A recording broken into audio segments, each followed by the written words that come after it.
Tonight, a passenger jet crashes while landing in southern Russia, killing all 62 people on board. Europe's most wanted man is shot and captured in a Brussels raid. Salah Abdeslam will now be extradited to France for questioning over last year's Paris terror attacks. New research reveals a popular painkiller is useless for treating arthritis pain. Fine diners beware, fed-up restaurants are now planning to fine you if you bail on your booking. And Daniel Ricciardo to start from 8th on the grid as Lewis Hamilton secures pole position for the Australian Formula One Grand Prix.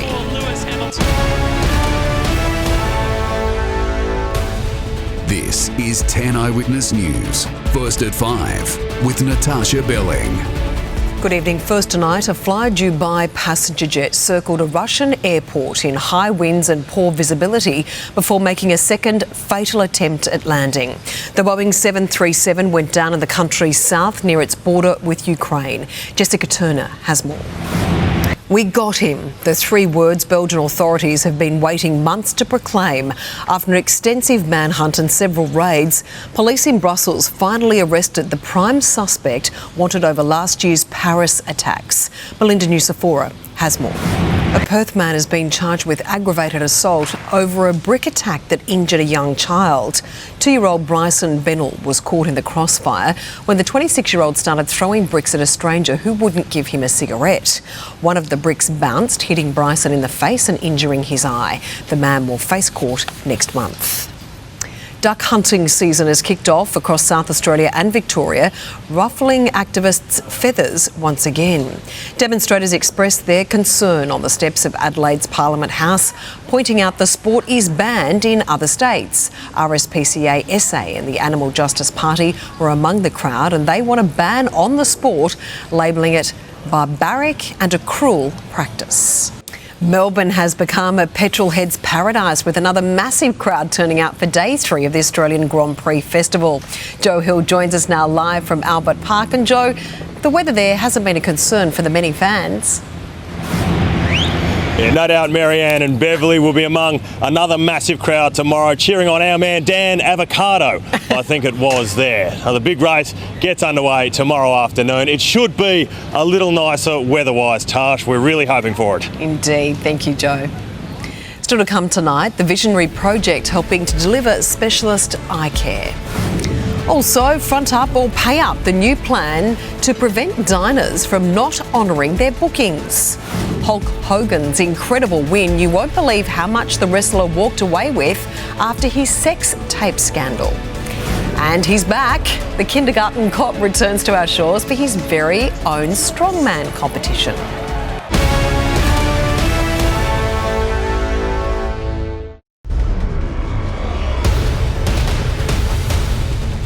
The European Union has reached a deal with Turkey that it hopes will ease the continent's migrant crisis.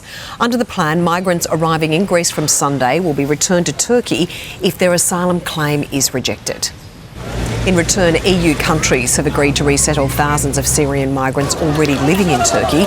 The mass movement of people over the past year has strained Europe's resources and heightened political tensions. Meantime, more than 1,700 migrants and 16 people smugglers have been detained in a major operation in Turkey. Authorities apprehended them as they tried to reach the Greek island of Lesbos. There's a widely held view among migrants that if they travel to Greece, they will be free to settle in Europe. Their identities are still being established, but most are thought to be from Syria and Afghanistan. Turkey is home to more than 2.7 million Syrian refugees alone. Retired wrestler Hulk Hogan has been awarded $150 million in damages in a sex tape trial. A Florida jury found the Gawker website violated his privacy by publishing a secretly recorded tape of the celebrity having sex with his wife's friend in 2012. Hogan's lawyers claimed Gawker didn't contact him or the woman in the video before it was published. The payout is for emotional distress and economic damages. Still to come, we'll update tonight's top stories. Plus, the hunt for a gunman after an innocent man is killed in the crossfire of a neighbourhood dispute. And King of the Kids, the kindergarten cop, is back for his very own strongman competition.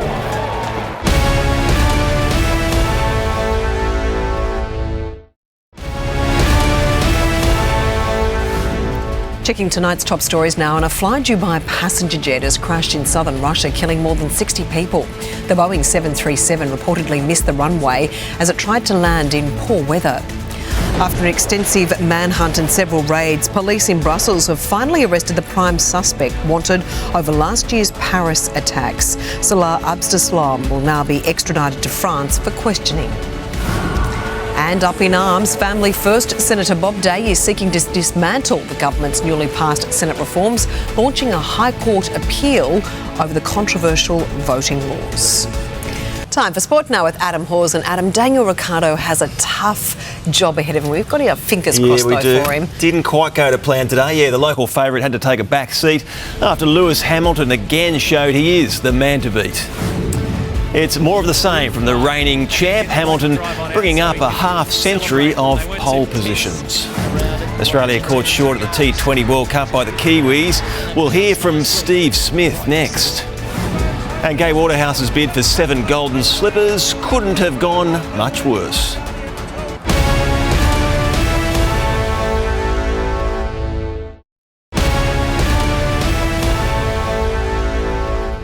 Good evening. Daniel Ricciardo will launch from 8th in the season-opening Australian Grand Prix after struggling for speed in today's final qualifying session. Defending world champ Lewis Hamilton picked up where he left off, and 10's Matt White was in the thick of the action at Albert Park. So it all gets underway tomorrow, 58 laps, the first race of the season, and finally we'll get some answers to those questions. Can Lewis Hamilton make it back-to-back victories here at Albert Park? Can Dan Ricciardo fight his way through the field? Will the Melbourne weather hold out? Well, we're going to find out soon enough. Our coverage starts at 10 a.m. tomorrow. You'll catch it all live and free right here on 10, with the race kicking off at 4 o'clock Eastern Time. Australian selectors are set to perform an embarrassing backflip and recall Aaron Finch after New Zealand caused major damage to our World T20 hopes overnight. The number 1 ranked 2020 batsman was left out of the team that lost by 8 runs. Captain Steve Smith later blaming the middle order after a costly collapse. And back to the cricket, and we think we've just seen the catch of the World Cup so far, and it wasn't from a player. But for that one-handed Specky, our security man, scores our play of the day. He must be a player somewhere. He's not too excited though. He's very low-key. That's what I'm saying. He must play. You can't take catches like that. Adam, thank you. Coming up next, Amanda Jason has all the latest weather details.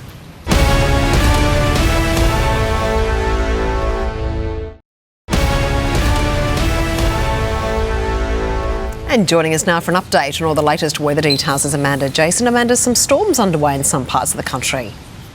That's right, Natasha, and there's severe thunderstorms through the east and west of the country. In southern parts of Western Australia, a low-pressure trough is triggering severe storms with some heavy rain here as well.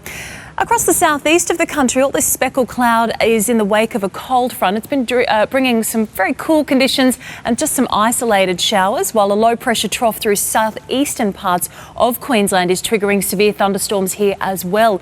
As a cold front moved through the southeast yesterday, that has been quickly moving east, but it's been bringing a big southerly wind flow right through New South Wales and then up into Queensland as well, and that cool air has been helping to trigger some of those thunderstorms.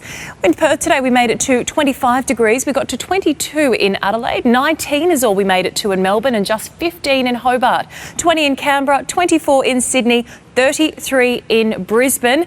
And tonight in Brisbane, we could be seeing some showers across the city, where we're having Earth Hour events right across the country though.